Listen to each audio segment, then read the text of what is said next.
Assalamualaikum warahmatullahi wabarakatuh. Alhamdulillahirabbil alamin.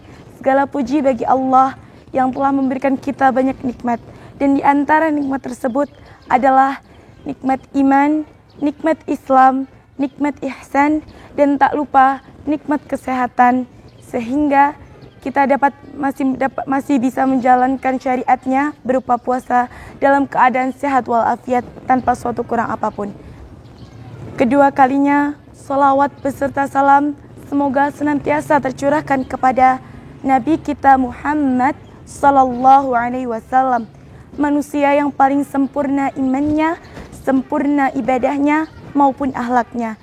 Dan dengan keistiqomahan beliau dalam berdakwah di jalan Allah yang membawa seluruh umat manusia dari zaman kegelapan jahiliyah menuju zaman yang terang benderang seperti saat ini.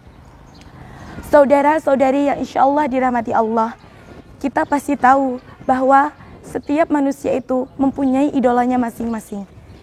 Ada yang mungkin mengidolakan Rasulullah SAW, para ulama, para ustadz dan ustadzah, dan bahkan bisa jadi mengidolakan orang non-muslim yang mereka sendiri tuh nggak kenal Allah. Siapa sih contohnya? Contohnya seperti orang-orang Korea, orang-orang Barat, yang sama sekali mereka tuh nggak kenal Allah. Pertanyaannya, boleh nggak sih kita tuh kagum, bahkan mengidolakan mereka? Mengidolakan seseorang, biasanya kita tidak mempermasalahkan keyakinan yang dianutnya, karena kita hanya terpukau dengan segala yang dimilikinya secara fisik maupun kemampuannya saja. Bahkan kita turut mendoakan kebaikan untuk sang idola, padahal hukum dalam berdoa untuk non-muslim hanya diperbolehkan dengan maksud agar orang tersebut mendapatkan hidayah. Lantas, bagaimana sih pendapat Islam dalam hal ini? Menurut tafsir Ar-Razi atau Mafatih Al-Ghaib, halaman 4 ayat 168 yang mengatakan bahwa pertemanan seorang muslim dengan kafir itu ada 3 jenisnya. Pertama, ia rela dengan kekufurannya dan ia berteman dengannya atas dasar kekufurannya itu. Ini dilarang karena siapapun yang melakukan ini, maka ia membenarkan agama tersebut. Membenarkan kekufuran adalah kufur, maka mustahil jika ia masih menjadi muslim jika melakukan perilaku ini. Kedua, bergaul dengan orang-orang kafir secara baik berdasarkan zahirnya. Ini diperbolehkan.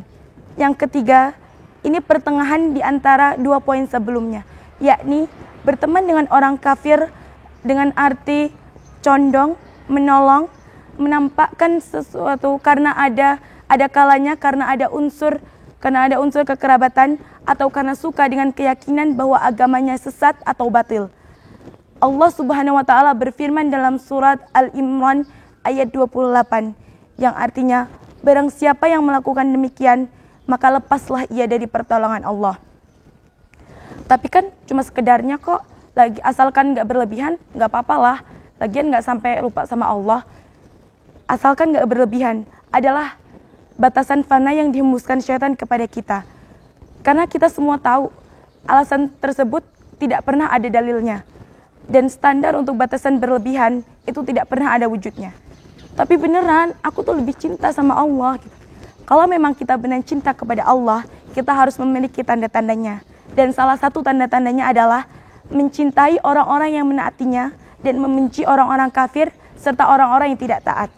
Allah Subhanahu wa taala berfirman dalam surat Al-Fat ayat 29. Yang artinya, Muhammad itu adalah utusan Allah dan orang-orang yang bersama dia adalah keras terhadap orang-orang kafir dan tetapi berkasih sayang terhadap orang-orang sesamanya. Saudara-saudari yang insya Allah dirahmati Allah, Nabi kita Muhammad SAW pernah bersabda dalam suatu hadis, tidak sempurna iman dari kalian sebelum aku lebih kalian cintai daripada orang tua kalian, anak-anak kalian, serta seluruh manusia di muka bumi. Hadis riwayat Bukhari wa Muslim. Jadi gimana sih cara mencintai Rasulullah? Kalau mau tahu, sini aku kasih tahu. Mencintai Rasulullah ada banyak caranya, dan salah satunya adalah mencintai dan mengamalkan sunnah-sunnah beliau yang telah beliau ajarkan kepada kita.